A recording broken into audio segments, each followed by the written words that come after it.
بسم اللہ الرحمن الرحیم۔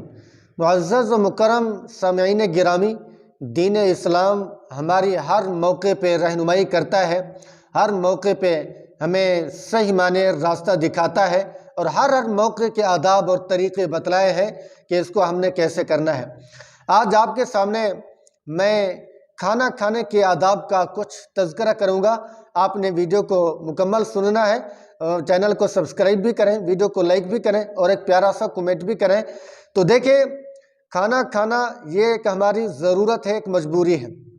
تو اس کا طریقہ کار بھی جناب رسول اللہ صلی اللہ علیہ وسلم نے بتلا دیا ہے کہ اگر کھانے کو سنت کے مطابق کھایا جائے، کھانے کو اگر حضور کے طریقے کے مطابق کھایا جائے، حضور نے جو جو عمل کیا وہ اس کے مطابق ہم کھانا کھائیں گے تو یقیناً ایک ایک لقمہ ہمارے لیے عبادت بن جائے گا، ہمارے لیے گویا کہ ثواب کا ذریعہ اور باعث بن جائے گا۔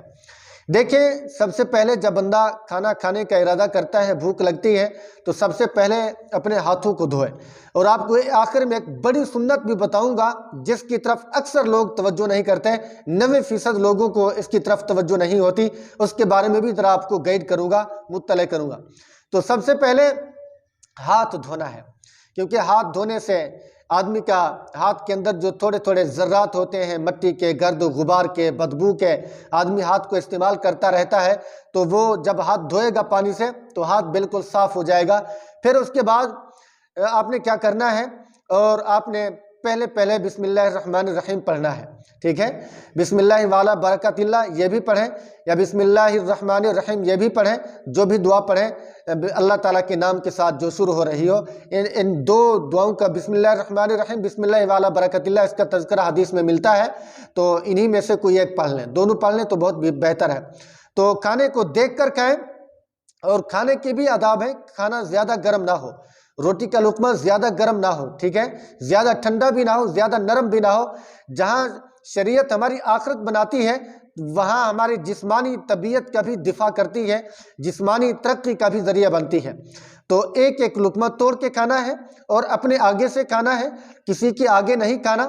سالن بھی نہ زیادہ گرم ہو نہ زیادہ ٹھنڈا ہو، ٹھیک ہے؟ اس ترتیب سے آپ نے کھانا ہے۔ تو آخر میں آپ کو کہا کہ بڑی سنت ہے، آپ کو بتاؤں گا۔ بڑی سنت یہ ہے جس کی طرف اکثر لوگ توجہ نہیں کرتے، وہ ہے کہ کھانا حلال کا ہو، حرام کا نہ ہو، چوری کا نہ ہو، ڈکیتی کا نہ ہو، لوٹ مار کا نہ ہو، حلال کا کھانا ہو۔ تو اس کا جب لقمہ پیٹ کے اندر جائے گا، یقیناً اس سے پھر ابھرنے والے جذبات، ابھرنے والی طاقت بھی اللہ کے راہ میں استعمال ہوگی، اللہ کی عبادات میں استعمال ہوگی۔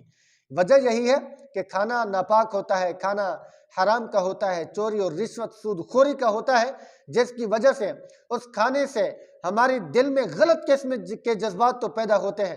برائی کی طرف تو کھانا ہمیں لے کر جاتا ہے، لیکن اچھائی کی طرف، تعلیم و تعلم کی طرف، عبادات کی طرف کبھی لے کر نہیں آتا۔